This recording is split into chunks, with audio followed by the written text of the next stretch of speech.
नमस्कार दोस्तों, स्वागत है आप सभी का बायोलॉजी बूस्टर में। और दोस्तों ये जो वीडियो है ये क्लास 12th स्टूडेंट के लिए है। क्लास 12th बायोलॉजी हम लोग कर रहे हैं और 12th क्लास बायोलॉजी में chapter number 8 human health and disease हम लोग पढ़ रहे थे। Human health and disease chapter पे ऑलरेडी मैंने 7 लेक्चर अपलोड कर दिए हैं। ये कौन सा लेक्चर है? ये 8th लेक्चर है, ठीक है। 7th लेक्चर में हमने कंप्लीट किया था डिजीज़ के टाइप्स को, यानी कि फंगल डिजीज़ को हमने कंप्लीट कर लिया था। 5 कैटेगरी मैंने आपको बताई थी। सबसे पहले हमने बैक्टीरियल डिजीज़ पढ़ा था, फिर वायरल डिजीज़, फिर प्रोटोजोअल डिजीज़, फिर हेलमिंथस डिजीज़ और फंगल डिजीज़, ठीक है। तो फंगल डिजीज़ हमने पिछले लेक्चर में कंप्लीट कर लिया था। इस लेक्चर में हम कुछ और चीज़ें समझने वाले हैं, ठीक है। इस लेक्चर में हम क्या समझने वाले हैं कि prevention is better than cure. मतलब ये सारी डिजीज़, ठीक है, हमने ये सारी डिजीज़ पढ़ी, अलग अलग तरीके की डिजीज़ और अलग अलग कॉजेटिव एजेंट से होने वाली डिजीज़, लेकिन अब हम यहाँ ये पढ़ेंगे कि हम ऐसा क्या करें, ठीक है। देखो, prevention is better than cure क्यों कहा जाता है कि बीमारी हो उससे पहले ही हम अगर प्रिवेंशन कर दें तो वो सबसे बेस्ट चीज़ है, ठीक है। तो हम क्या करें ऐसा जिससे बीमारियां हो ही ना, ठीक है। प्रिवेंशन क्या लें हम, ठीक है। देखिए, maintenance of personal and public hygiene is very important for prevention and control of many infectious disease, ठीक है। सबसे पहली बात, हमें एक हाइजीन मेंटेन करनी चाहिए, हमें एक साफ सुथरा वातावरण रखना चाहिए। ये बहुत इंपॉर्टेंट है ताकि डिजीज़ ना हो, ठीक है। मेंटेनेंस ऑफ पर्सनल, खुद की भी पर्सनली भी हमें हाइजीन रखना चाहिए, और पब्लिक मतलब जहां हम रहते हैं हमारे आसपास का एरिया, उसको भी हमें क्लीन रखना चाहिए, ठीक है। ताकि आपको जो प्रिवेंशन आप ले पाएँ कोई पर्टिकुलर डिजीज से, मतलब वो बीमारी आपको ना हो, उसके फैलने की संभावना कम हो जाए, ठीक है। Control of many infectious disease, और यही प्रिवेंशन और कंट्रोल है ज़्यादातर इन्फेक्शियस डिजीज़ का। अब देखो, नॉन इन्फेक्शियस डिजीज जैसे कैंसर हुआ या कोई जेनेटिकल डिजीज़ है, उसमें तो ये चीज़ें काम नहीं करती हैं, लेकिन इन्फेक्शियस जो डिजीज़ जो हम अभी पहले हम पढ़ के आए हैं, उन इन्फेक्शियस डिजीज़ में बहुत मेन रोल प्ले करता है आपका हाइजीनिक रहना और आपके एनवायरनमेंट को क्लीन रखना, ठीक है। क्लियर ये बात? Major for personal hygiene include, अब मेजर्स ऑफ पर्सनल हाइजीन कैसे रखें? It includes keeping the body clean, body को क्लीन रखें, नहाते धोते रहें, प्रॉपरली डेली नहाएं। अभी तो 2 टाइम नहाएं गर्मियों में तो, ठीक है, बहुत ज़रूरी है ये, क्योंकि जितना आप नहाएंगे आप क्लीन रहेंगे, और क्लीन रहेंगे तो आपको बीमारियां नहीं होंगी, ठीक है।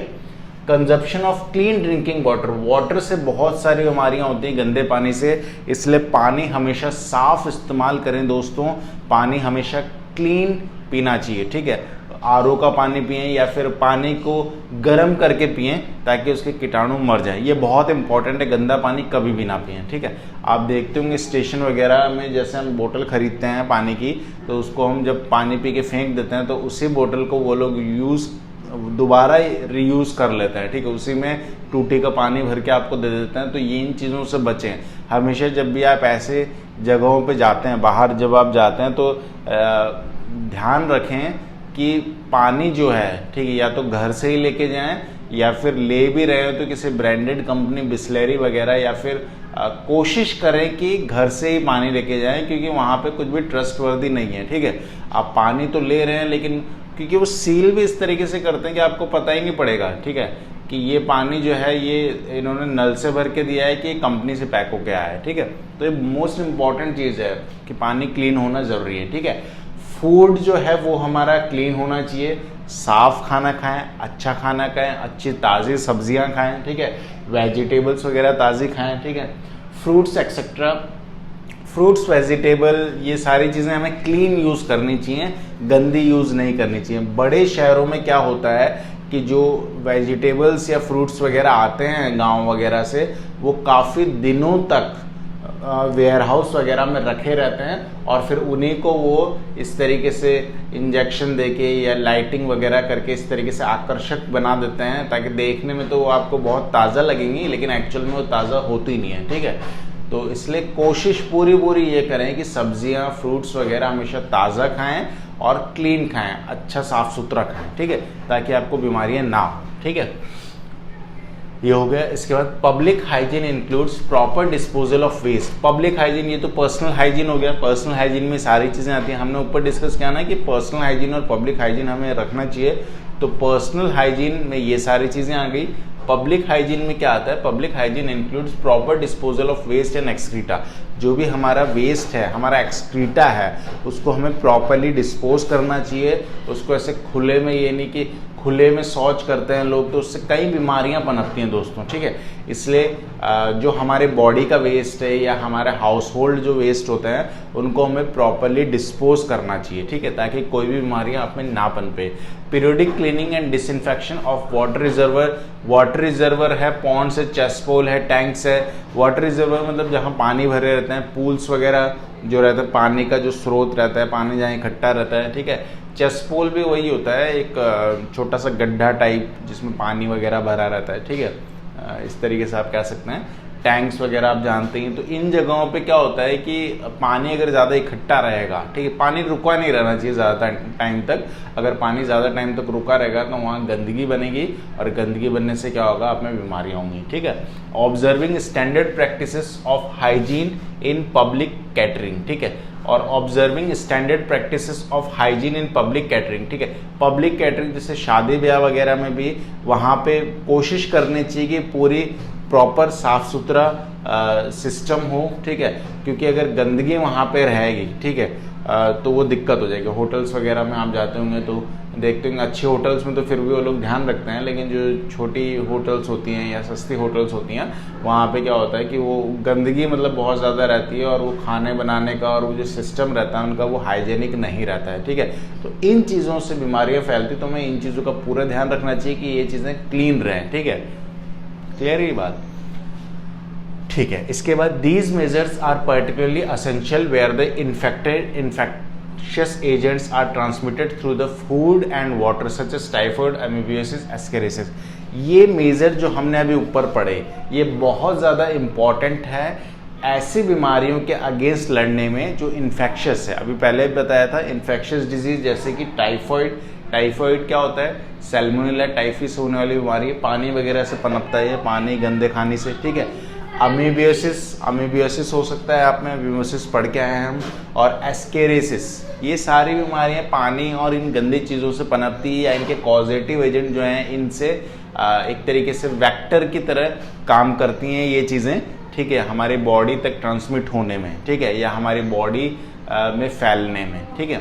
तो इन चीज़ों का विशेष ध्यान रखना चाहिए कि चीज़ें क्लीन होंगी ताकि ये इनके कॉजेटिव एजेंट जो है इन चीज़ों में पनप ना पाएँ और ये बीमारी फैल ना पाए, ठीक है। In case of airborne disease, airborne जो डिजीज होती है जैसे कि निमोनिया, पी साइलेंट रहता है तो निमोनिया पढ़ते हैं इसको, common cold, in addition to the above measures close contact with infected persons और their belonging should be avoided.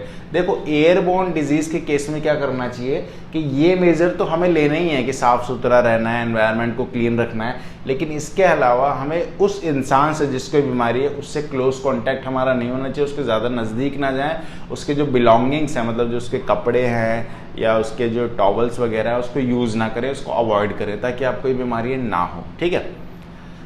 For disease such as malaria and filariasis, they are transmitted through insect vector. The most important measure is to control or eliminate the vectors and their breeding places. कुछ बीमारियां हैं जैसे कि malaria और filariasis, ये कैसे होती है? ये वेक्टर से होती हैं, ठीक है। जैसे फीमेल एनोफिल मॉस्किटो से होता है मलेरिया, फिलेरियासिस फिलियल वॉर्म से होता है, एलिफेंटिसिस भी इसको कहते हैं, तो ये वेक्टर से हो रही हैं, ठीक है। तो हमें क्या कोशिश करनी चाहिए कि इनके जो वेक्टर हैं, ठीक है, उनको डिस्ट्रॉय कर देना चाहिए। वो जहाँ पे ज़्यादा पाए जाते हैं पानी वगैरह ऐसे जगहों पे गंदे पानी वगैरह को क्लीन करते रहना चाहिए ताकि इनके वेक्टर पनप ना पाएँ, वो ब्रीड ना कर पाएँ, वो बच्चे जन्म ना दे पाएँ, ठीक है, क्योंकि उसके वजह से क्या होगी, वो बीमारियां फैलेगी। अगर हम उनके जगह को ही डिस्ट्रॉय कर देंगे तो उनसे जो बीमारियां होती हैं उनसे भी हम बच जाएंगे, ठीक है।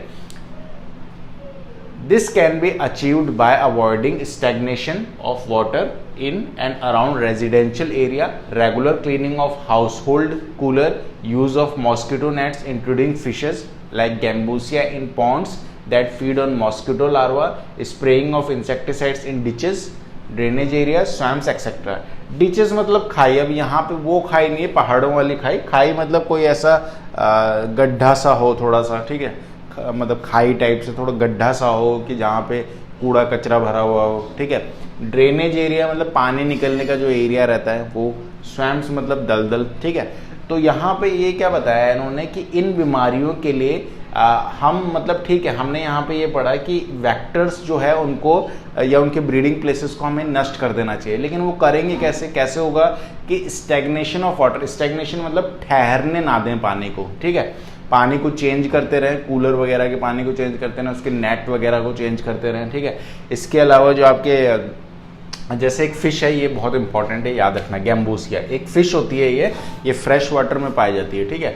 और ये गैम्बूसिया फिश क्या करती है, ये मॉस्किटो के लार्वा को खाती है। लार्वा मतलब एक तरीके से अंडे कह सकते हैं आप, लार्वा से ही मॉस्किटो बनेगा, तो लार्वा ही इसका फूड रहता है इसका, तो ये हमारे लिए अच्छी है, ठीक है। तो ये उस मॉस्किटो के लार्वा को खा जाती है। अब खा जाएगी लार्वा को ही, तो लार्वा से मॉस्किटो बनेगा ही नहीं, तो मॉस्किटो ही नहीं बनेंगे तो बीमारियां भी नहीं होंगी।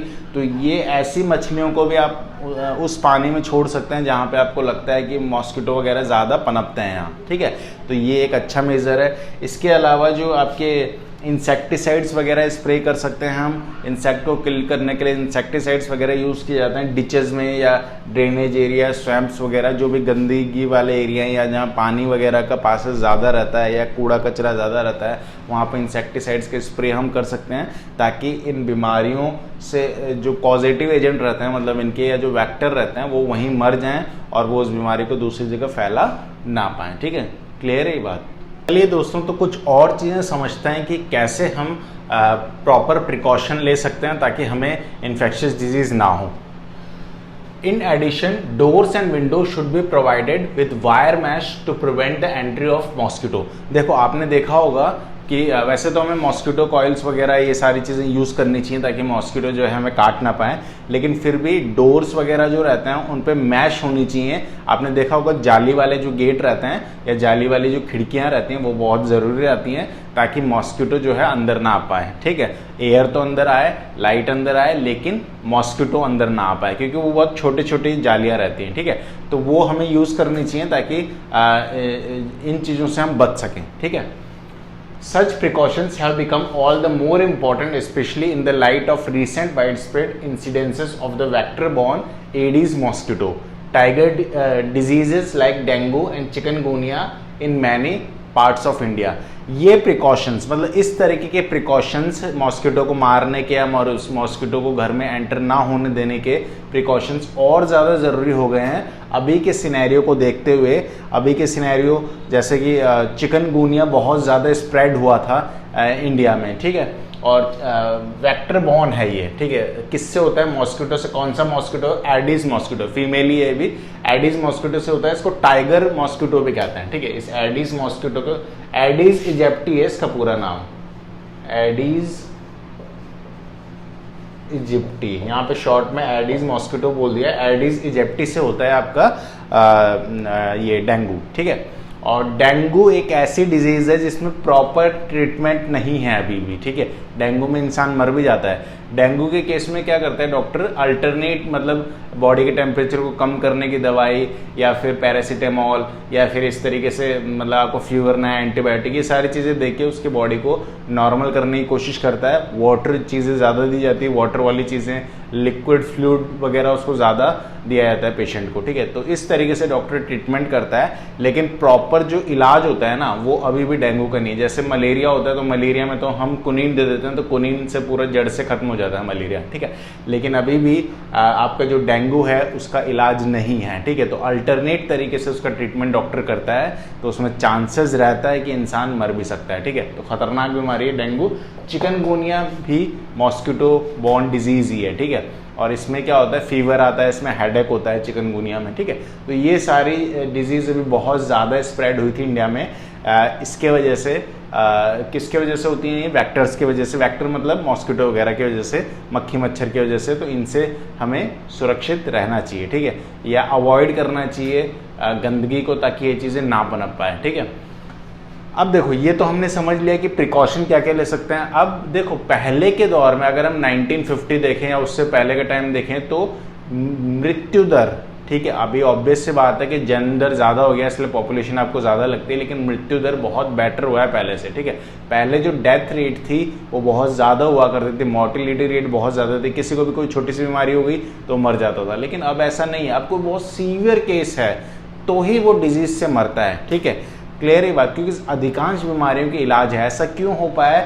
ऐसा हो पाया बायोलॉजिकल एडवांसमेंट के कारण, या मेडिकल एडवांसमेंट भी आप इसे कह सकते हैं। मतलब आधुनिक चीज़ें आई है अब इस फील्ड में, इसके वजह से ट्रीटमेंट पॉसिबल है। ठीक है, तो यही हम पढ़ने वाले हैं, biological advancement act as a boon against disease. Boon मतलब होता है वरदान। ठीक है, तो डिजीज के अगेंस्ट, इन बीमारियों के अगेंस्ट जो मेडिकल एडवांसमेंट या बायोलॉजिकल एडवांसमेंट हुए हैं वो एक वरदान की तरह है। ठीक है, इन बीमारियों के लिए, खासकर इन्फेक्शियस डिजीज, वैसे सभी डिजीज में हुआ है लेकिन इन्फेक्शियस डिजीज में हम यहाँ पे पढ़ रहे हैं। ठीक है, the advancement made in biological sciences have armed us to effectively deal with many infectious disease. ठीक है, अब वही बात बताई गई है कि बायोलॉजिकल साइंस में जो एडवांसमेंट हुए हैं उसके वजह से बहुत तेज़ी आई है। ठीक है, तेज़ी आई है इलाज में, किसके इलाज में? इन्फेक्शियस डिजीज़ के इलाज में। तो इससे इन्फेक्शियस डिजीज़ का इलाज हुआ तो मोर्टेलिटी रेट कम हो गई। ठीक है, the use of vaccine and immunization. ठीक है, the use of vaccine and immunization programme,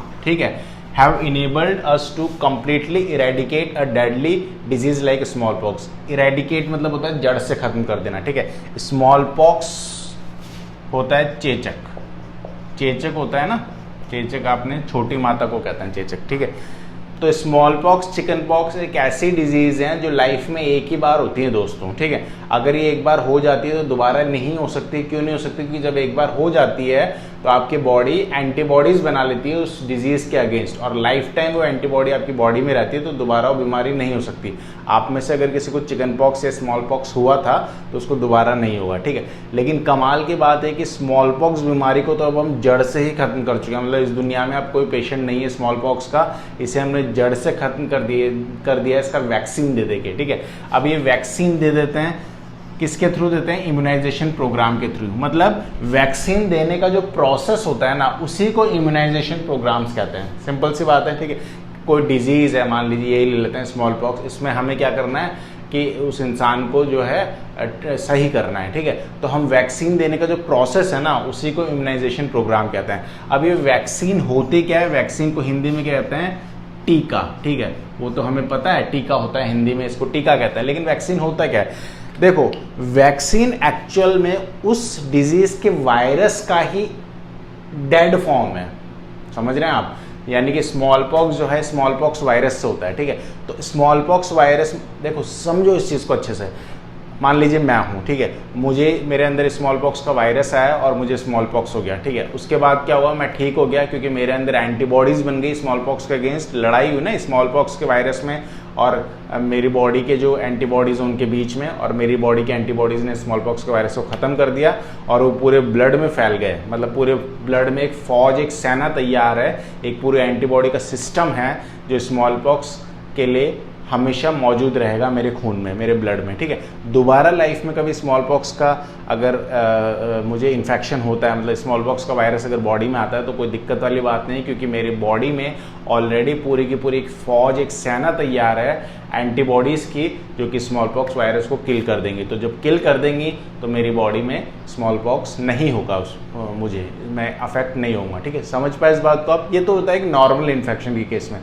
अब साइंटिस्ट ने क्या किया कि जब ऐसा होता है कि बॉडी में कोई चीज़ आती है, कोई पैथोजन आता है, कोई वायरस आता है, कोई ऐसा पॉजिटिव एजेंट आता है डिजीज़ का, तो बॉडी क्या करती है? एंटीबॉडीज़ बना लेती है। ठीक है, एक फौज, एक सेना तैयार कर लेती है। तो क्यों ना इस फौज, इस सेना को पहले ही तैयार करवा दिया जाए इंसान के अंदर डिजीज़ होने से पहले, ताकि उसको डिजीज़ फर्स्ट टाइम भी ना हो। ठीक है, अब ठीक है, ये बात भी सही है, लेकिन अब वायरस डायरेक्ट ही दे दोगे। अगर मेरे अंदर मान लीजिए एंटीबॉडीज़ बनानी है स्मॉल पॉक्स की, और मुझे डायरेक्ट ही आपने स्मॉल पॉक्स का वायरस दे दिया, तो स्मॉल पॉक्स हो जाएगा ना मुझे, फिर फायदा क्या हुआ? तो इस केस में क्या किया जाता है? स्मॉल पॉक्स का लाइव वायरस नहीं देते, डेड फॉर्म में देते हैं। डेड फॉर्म में और बहुत एटेन्यूटेड, यानी कि छोटी मात्रा में वायरस को इंजेक्ट किया जाता है। तो वैक्सीन एक्चुअल में होता क्या है? वैक्सीन उस पर्टिकुलर डिजीज का वायरस ही होता है, बहुत छोटे फॉर्म में और डेड फॉर्म में, जो बॉडी में एंटर करने के बाद बॉडी इतना थोड़ा बहुत दिक्कत तो करेगा। आपने देखा होगा वैक्सीन लगने के बाद 1-2 दिन फीवर आता है, ठीक है, वो इसीलिए आता है क्योंकि वायरस बॉडी के अंदर गया है, पैथोजन गया है, लेकिन वो इतना कम होता है कि आपकी बॉडी को कुछ खास नुकसान नहीं कर सकता, ठीक है। और धीरे धीरे धीरे धीरे उससे बॉडी रिएक्शन करके करके एंटीबॉडीज बनाती जाती है और फिर पूरी बॉडी में, पूरे ब्लड में हमारे परमानेंटली लाइफ टाइम के लिए एंटीबॉडीज बन जाती है। तो ये होता है वैक्सीन के केस में। अभी कोरोना वैक्सीन ले लो, कोई भी वैक्सीन ले लो, सबके केस में यही प्रोसीजर फॉलो होता है, ठीक है। क्लियर है ये बात? ठीक है। अच्छा, इसको स्मॉल पॉक्स को हम जड़ से खत्म कर चुके हैं इस दुनिया में, ठीक है। A large number of other infectious diseases like polio, diphtheria, pneumonia and tetanus have been controlled to a larger extent by the use of vaccine, ठीक है।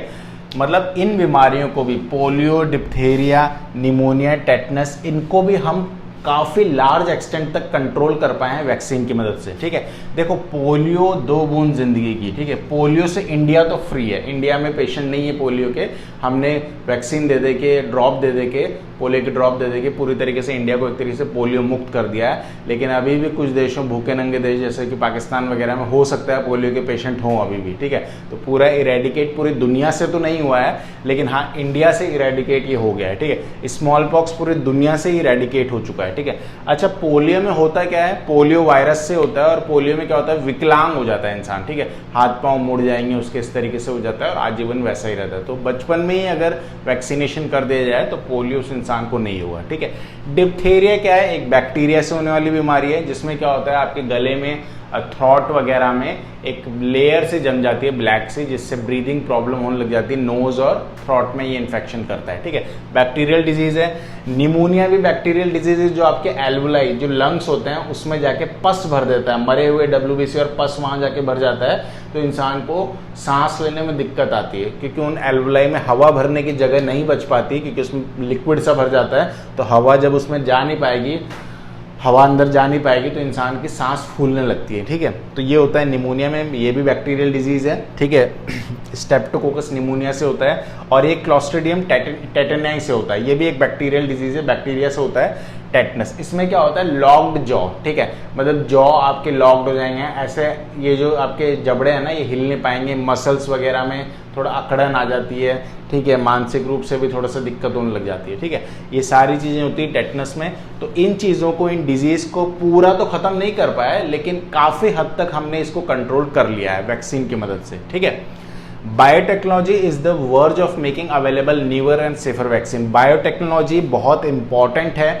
बायोटेक्नोलॉजी के वजह से ही हम ये नए और नई वैक्सीन और नई टेक्नोलॉजी डेवलप कर पाए। बायोटेक्नोलॉजी आपने डिटेल में पढ़ा हुआ चैप्टर 11 और 12 में, बहुत अच्छे से मैंने समझाया था। एक बार अगर नहीं देखे हैं आपने वो वीडियो तो समझ लें, पूरे डिटेल में आपको समझ में आ जाएगा, ठीक है। तो बायोटेक्नोलॉजी की मदद से हम वैक्सीन्स, और सिर्फ वैक्सीन ही नहीं, बहुत दूसरी भी चीज़ें जो मेडिकल फील्ड से रिलेटेड है वो बना पाए हैं, ताकि डिजीज़ को कंट्रोल किया जा सके, ठीक है। और काफ़ी हद तक हमने कंट्रोल कर भी लिया है कुछ डिजीज़ को, तो ठीक है, एक्सेप्ट कैंसर और कुछ जो खतरनाक ज़्यादा ही बीमारियां हैं उस पर भी रिसर्च चल रहा है, लेकिन ज़्यादातर को हमने कंट्रोल कर लिया है, ठीक है। Discovery of antibiotic and various other drugs have also enabled us to effectively treat infectious disease, ठीक है। अच्छा, कुछ और ड्रग्स की सहायता से या एंटीबायोटिक्स की सहायता से भी इन्फेक्शियस डिजीज को इफेक्टिवली कंट्रोल किया जा सकता है, ठीक है। अब ड्रग मतलब ये वो नहीं कि ड्रग, कोई ड्रग ले, हेरोइन, वो ड्रग मतलब मेडिसिन, ठीक है। ड्रग मतलब क्या होता है? मेडिसिन होता है, ठीक है। तो मेडिसिन की सहायता से, एंटीबायोटिक की सहायता से भी इन्फेक्शियस डिजीज को कंट्रोल किया जा सकता है, ठीक है। एंटीबायोटिक क्या होता है, ये समझने वाली बात है। एंटी मतलब होता है अगेंस्ट, ठीक है। बायोटिक मतलब लिविंग, जो लिविंग के अगेंस्ट हो। तो एंटीबायोटिक क्या होते हैं? ऐसे केमिकल, ठीक है, देखो इसको समझना आप, ठीक है। एंटीबायोटिक, एंटीबायोटिक, एंटी मतलब अगेंस्ट और बायोटिक मतलब लिविंग, ठीक है। यानी कि प्रति, अगेंस्ट हो, किसके अगेंस्ट हो? जैविक के, लिविंग के ही अगेंस्ट हो, उसको कहते हैं प्रतिजैविक। कमाल की बात यह है कि ये बनाता कौन है? कोई लिविंग ही बनाता है, ठीक है। कोई लिविंग ही इसे बनाता है और ये लिविंग इसको बनाता है और ये इफेक्ट किस पे डालता है? लिविंग पे डालता है। समझ में आ रही है मेरी बात, ठीक है।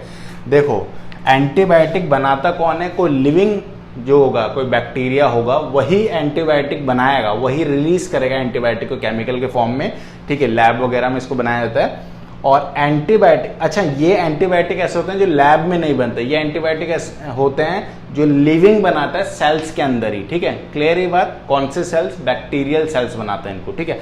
और ये वर्क करते हैं किसी दूसरे अगेंस्ट, किसी दूसरे माइक्रो ऑर्गेनिज्म के अगेंस्ट उसको किल करने में।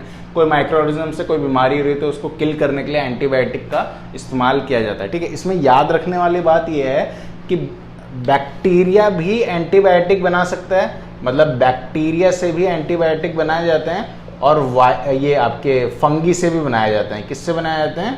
फंगी, ठीक है। बैक्टीरिया से भी एंटीबायोटिक बनाए जाते हैं या फंगी से भी बनाए जाते हैं, लेकिन वायरस से कभी एंटीबायोटिक ना तो बनाया जाता है और ना ही वायरस के केस में कभी एंटीबायोटिक दिया जाता है। वायरस के केस में एंटीवायरल ड्रग देते हैं, ठीक है। तो अभी कोरोना हुआ कई लोगों को, तो कोरोना में डॉक्टर क्या देता है? एक एंटीबायोटिक देता है, एजिथ्रोमाइसिन, ठीक है। एंटीबायोटिक है वो क्या कर रहा है? आपके गले के इन्फेक्शन को थोड़ा सा सही करने की कोशिश कर रहा है। एग्जैक्टली वो कोरोना वायरस को नहीं मार रहा है, ठीक है, क्योंकि वायरस के केस में एंटीबायोटिक दे ही नहीं मतलब दे तो दोगे आप, उससे कोई फर्क नहीं पड़ेगा लेकिन बॉडी में, ठीक है, क्योंकि वायरस के केस में एंटीबायोटिक नहीं दिया जाता है। वायरस के केस में क्या दिया जाता है? एंटीवायरल ड्रग, ठीक है। अच्छा, इसमें एक चीज और याद रखना कि पहला जो वैक्सीन था ना, ये पहला जो एंटीबायोटिक था वो था पेनिसिलिन, ठीक है। Penicillin is the first antibiotic of the world, ठीक है। दुनिया का पहला एंटीबायोटिक क्या था? पेनिसिलिन था। किसने बनाया था ये? एडवर्ड जेनर ने बनाया था, ठीक है। एडवर्ड जेनर ने पेनिसिलिन बनाया था 1929 में, ठीक है। और 1945 में इस काम के लिए इनको नोबेल प्राइज मिला था, ठीक है। याद रखना, पेनिसिलिन पहला एंटीबायोटिक है दुनिया का, बनाया किसने? एडवर्ड जेनर ने, ठीक है, 1929 में, और 1945 में इनको नोबेल प्राइज मिला था। 1929 में जो फर्स्ट वर्ल्ड वॉर के बाद जो सोल्जर्स वगैरह घायल हुए थे, उनकी चोटों को सही करने के लिए इसका बहुत बड़े लेवल पे इस्तेमाल हुआ था, ठीक है। नहीं सॉरी, 1929 में इन्होंने बना तो दिया था, लेकिन फर्स्ट ने सेकंड वर्ल्ड वॉर 1945 के आसपास सेकंड वर्ल्ड वॉर हुआ था ना, तो उसमें जो सोल्जर्स घायल हुए थे उनकी चोटों को ठीक करने में इसका बहुत बड़े लेवल पे इस्तेमाल हुआ था, इसलिए बहुत फेमस हुआ। ये फेमस हुआ पेनिसिलिन, तो फिर इसके खोजकर्ता भी फेमस हो गए जिनका नाम था एडवर्ड जेनर, ठीक है। क्लियर ये बात? तो यहाँ पे हमने बायोलॉजिकल एडवांसमेंट समझे कि बायोलॉजिकल एडवांसमेंट कैसे ज़रूरी है डिजीज से लड़ने के लिए, ठीक है। क्लियर ये बात? तो इसके बाद अब हम नेक्स्ट लेक्चर में पढ़ेंगे इम्यूनिटी के बारे में, कि इम्यूनिटी क्या होता है, इनेट इम्यूनिटी क्या होता है, एक्वायर्ड इम्यूनिटी क्या होता है, ये अब हम डिटेल में नेक्स्ट लेक्चर में पढ़ेंगे, ठीक है। इस वीडियो में इतना ही रखते हैं। Thank you for watching, love you all.